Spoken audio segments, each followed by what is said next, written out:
Dicen que el recuerdo duerme en la retina. Dicen que hay ciudades que desprenden dopamina. Dicen que la luna brilla como nunca si la miras desde calles donde bailas con la tuna. Dicen que es coqueta, dicen que enamora. Dicen que hoy es jueves, dicen hoy salgo sin hora. Lleva una afición que te canta el miudiño. Lleva la emoción de ser garganta de un equipo. Dicen ponme otra, dicen en la barra. Y algunos pasan horas invitando a la más guapa. Llueve con encanto, llueve por pereza. Y vamos conquistando con acento en la maleta. Rara vez te odio, rara vez me faltas. No hay ni un peregrino que se marche sin resaca. Dicen que es un pueblo lleno de otros pueblos. Dicen que no hay nada más bonito que vivir en Santiago. En Santiago. En Santiago. Pensando en ti. Vivir en Santiago. En Santiago.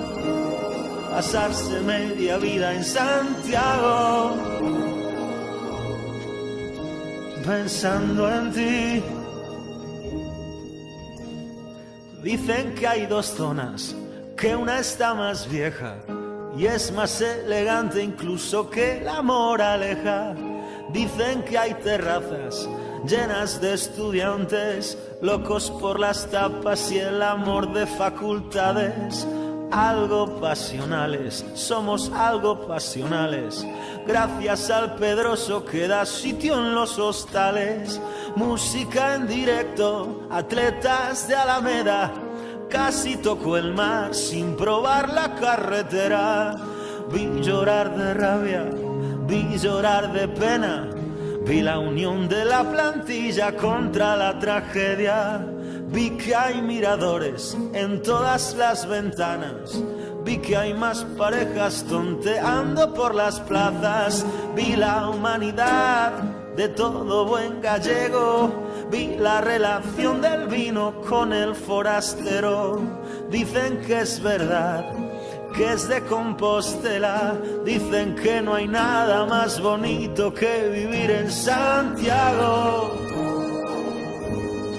En Santiago, en Santiago, pensando en ti, vivir en Santiago, en Santiago, vivir en Santiago, pensando en ti. Pensando en ti.